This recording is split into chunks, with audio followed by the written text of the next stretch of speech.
27 éleveurs, c'est une jeune structure, on peut dire ça? On peut dire ça, l'association est de 99, c'est un petit peu endormi depuis quelques années, puis disons que la LMA nous a un peu réveillés, on va dire. Et sur 35 producteurs, on est 27, c'est pas si mal que ça. Voilà, on voit il y a une petite carte qui s'affiche à l'écran qui permet comme ça de regarder la répartition un petit peu, la répartition territoriale. Qu'est-ce que, lorsque vous entendez l'exemple de votre voisin, lorsque vous avez entendu Jean-Marie ce qu'a donné Claire comme enjeu pour la filière, est-ce que votre exemple, est-ce que votre exemple correspond bien à ces différents points de vue? Alors comme c'est récent, je dirais j'espère, c'est mon objectif. L'objectif il est là, de rassembler les acteurs pour qu'ils se fédèrent, qu'ils soient plus structurés, en amont, en aval. Alors c'est une association qui en fait est à cheval sur 2 régions. C'est pas nouveau, hein, ça date de 1911, Saint-Clair-sur-Epte. Pays de Brest à cheval, j'y peux rien, c'est la géologie. Donc on est à cheval sur 2 régions, et en fait l'objectif de l'association c'est de donner ces personnes sur le côté. Donc dès le début, hein, on est d'accord, l'objet de l'association c'est la solidarité. Dès le départ, c'est la solidarité et le soutien de tous les bios du pain. Donc ça date de 99. Bon, aujourd'hui, la manière dont vous travaillez, vous avez bien précisé que la LMA finalement avait permis une forme d'accélération. Hein, c'est l'occasion qui fait l'an, oui. Oui, c'est ça. Comment les inconvénients de l'eau. C'est bien de le dire. Aujourd'hui, quels sont les débouchés locaux que vous avez structurés, que vous avez trouvés? Alors, quand vous dites débouchés, en fait, ce ne sera pas une organisation commerciale. Ce sera probablement une organisation de mandat, dans le cadre de la réglementation.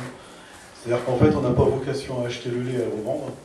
On sera probablement mandaté, probablement parce que tout n'est pas encore définitif, mandaté par les producteurs pour gérer leur contractualisation entre eux et un acheteur.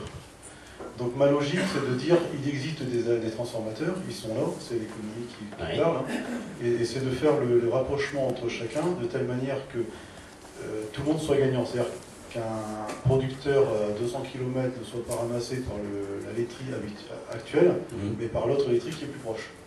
À faire de la cohérence écologique, finalement. Ça, c'est le premier point. Le deuxième point, c'est qu'au niveau territorial, si on laisse faire la nature, c'est-à-dire les industriels, chacun va se rapprocher de chez lui et va laisser tomber celui qui est éloigné. Et il risque d'avoir des troncs, et c'est à nous de le gérer ça. C'est pas eux qui vont le faire. Le gérer la nature, c'est ça. Une façon de parler.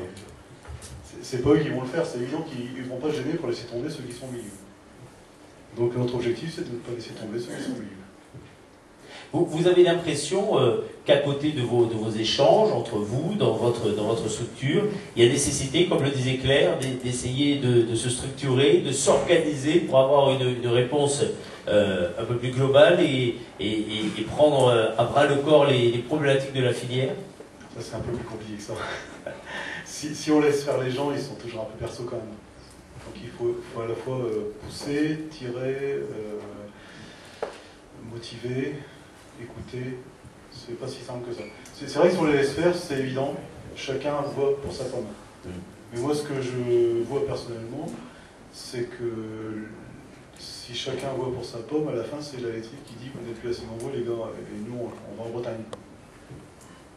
Et là, dans ce cas, tous les individus ont perdu. Voilà. Vous avez l'impression que dans votre secteur, vous avez déjà, entre guillemets, trop attendu pour avoir ce genre de réflexion? Vous parliez tout à l'heure de votre structure qui reste en sommeil.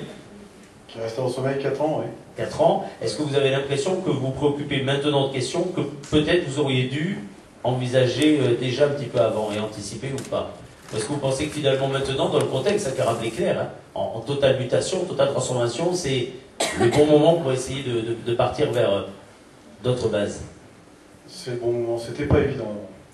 On n'avait qu'un seul acheteur, s'organiser. Il faut voir que quand les gens se sentent bien, il n'y a pas de volonté de s'organiser. S'ils se sentent bien, parce que quand on réfléchit bien, il n'y a quand même pas beaucoup de jeunes qui s'installent. N'empêche qu'ils se sentaient bien. Donc moi j'avais provoqué des choses il y a une dizaine d'années, ça n'a rien fait. On s'est retrouvé avec un seul acheteur, donc ça n'arrangeait pas les choses. Et puis ce qui a provoqué donc, cette histoire de LMA, c'est une chose, enfin bon, c'est pas la seule chose. Il y a aussi des producteurs d'électrique concurrente à l'époque, donc en l'occurrence Danone, qui se sont convertis, qui sont en conversion encore actuellement. Donc ça nous a un petit peu éclairé aussi sur le fait qu'il fallait s'ouvrir aux autres. Mais bon, c'est pas tout le monde, hein. Je reconnais que beaucoup de producteurs sont encore perso. On n'a pas encore tout compris. Sur la place aujourd'hui du bio dans la filière en général, Christophe Baron, je reviens un petit peu vers vous.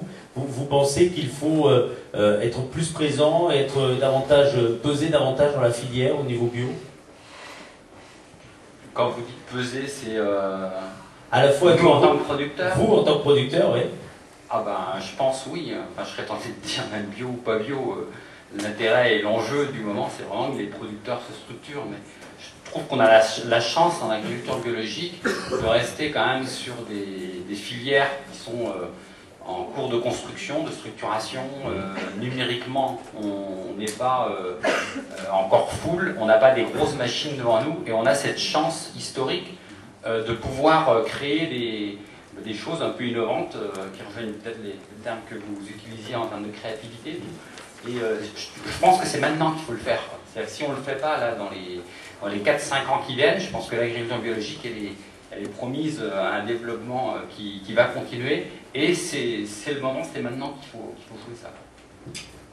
Je vais demander à notre grand témoin ce qu'il pense de vos expériences et d'une manière globale d'ailleurs, Monsieur Lacombe, à partir de quand est-ce qu'on peut parler finalement d'un nouveau modèle? Tout à l'heure vous parliez d'un nouveau modèle. Là vous avez à côté de vous, sur votre gauche, l'exemple d'une structure qui fonctionne, qui a des résultats, où l'on sent un certain équilibre dans les différents rapports. À partir de quand on peut finalement dire que ce modèle-là, comme un autre, c'est un vrai modèle existant et pérenne?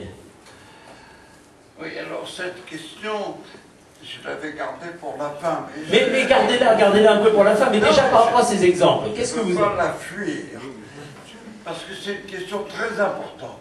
Et ceux qui ont travaillé cette question, c'est un peu les économistes, mais surtout les gens de sciences politiques, et au sein de cela, les gens qui s'intéressent aux politiques publiques, qui se sont dit, mais comment on change de politique? C'est normal qu'ils se posent comment on change d'organisation sociale. Et la question est d'autant plus justifiée que, vous le noterez, l'organisation sociale est plutôt faite pour conforter ce qui existe, pour maintenir ce qui existe. Et si on ne se comporte pas conformément à ce qui est dit, on a un PV, ou on va en prison, ou on est rejeté. Bon. Alors, la réponse à la question de notre animateur, elle tient, je la formule ainsi pour amorcer la suite de la... Pour savoir si on a changé de modèle, je vous suggère, à la suite de mes collègues politologues, de considérer 3 composantes d'un modèle que je crois finalement on retrouve assez bien dans ce qui a été dit. La première composante, c'est les valeurs. Qu'est-ce qui est bien, qu'est-ce qui est mal pour l'organisation qu'on veut mettre en place comparée à celle qui existe. Bon. Et vous voyez, des fois, les valeurs sont quasiment les mêmes et pourtant ça ne marche pas. Bon, j'y reviendrai là-dessus. Bon. Première composante, les valeurs. Ça doit vous plaire, et moi ça me plaît aussi. Bon. Deuxièmement, alors, les normes, mais pas les normes réglementaires, les normes de comportement. Comment, dans cette organisation, on est appelé à se comporter? Comment, dans une AG d'Agribio, on se comporte? On ne se comporte pas de la même manière que dans une AG de la Confédération, oui, je connais bien, ou de la FNSEA, vous voyez, pour prendre des gens qui sont proches, qui sont agriculteurs comme moi. Bon, et alors là, il faut savoir comment on constitue des normes, mais quand M. Baron me dit on va chercher des plus lointains et on organise le transport pour ça, vous voyez, c'est une norme qu'on ne trouve pas dans d'autres organisations. Quand M. Bouriel me dit, j'y reviendrai, ne laissez personne sur le bas-côté, c'est pas la norme de la politique agricole. La norme de la politique agricole, c'est d'exclure. Et ça a été Pour vous montrer que je ne suis pas le cochon de service, ça a été courageux dans les années 60 de dire ça. Bon, aujourd'hui, ça me paraît moins justifié. Qu'est-ce qu'on gagne en perdant un agriculteur? Pas grand-chose. Et souvent, pas un chômeur de plus, parce que c'est pas arithmétique, mais bon. Alors voilà, le deuxième élément, c'est les normes. Et le troisième élément, et ça vient de politologues, alors ça me fait plaisir qu'ils aient dit ça, moi qui suis agronome d'origine, les techniques. Oui. Comment on produit et avec quelle efficacité et quels sont, alors ça c'est une question de norme, quels sont les critères de l'efficacité. Voilà. Et ça c'est les normes. Si vous prenez les, vous voyez, pour que je sois compris, je le suis sûrement, mais parce que vous êtes bon, non, je sais pas. Voilà. Est-ce qu'on a présenté un modèle? Voilà les trois questions qu'il faut se poser selon les experts d'aujourd'hui. Et je trouve que c'est pas mauvais comme question, ça marche assez bien dans votre Ça marche cas. assez bien dans les deux cas. Alors, un évidemment de manière aboutie, l'autre de manière émergente, mais... Alors attendez, parce qu'il ne faut pas chanter victoire tout autour. Ah. J'allais vous dire, mais est-ce qu'il n'y a pas des points déjà? Allez-y. Vous me donnez un peu de temps. Allez-y, allez-y. Parce que vous allez mettre, je sens le doigt là où ça fait mal, justement. Et dans les points de danger qu'il faut se oui, parce redynamiser. que je m'aperçois que ce n'est pas dans mes composantes. Mais si on parle de nouveaux modèles, c'est quelque chose qui a une certaine ampleur sociale. Sinon, il n'y a pas de nouveau modèle. Vous comprenez? Alors là, la question de l'audience et du poids économique de ces messieurs et dames, c'est epsilon. D'où l'importance, et c'était la première remarque que je voulais faire avant que vous m'interrogiez, d'où l'importance de l'organisation économique si vous voulez accéder à un modèle. Mais je ne suis pas sûr que vous vouliez y accéder. Ça, vous pouvez répondre tout à l'heure, parce qu'on va laisser une place, évidemment, pour les échanges. Hein. Peut-être qu'au nom de la pureté, vous ne voulez pas être nombreux. Je me suis demandé ça en vous écoutant ce matin, parce que sinon, on se dissout dans la masse. Et il y a une autre explication possible qui va vous énerver autant, mais c'est pour faciliter le travail de l'animateur pour discuter. C'est bien. Les purs, qui veulent être peu nombreux, parce qu'on a des cahiers d'échange en béton, est-ce qu'ils veulent ça au nom de leur humanisme prétendu ou au nom de la bonne rationalité économique? Parce que moins on est nombreux, plus on peut être recherché et plus les prix sont élevés. Donc vous voyez, attention aux prétendus puristes. Approfondissez l'enquête.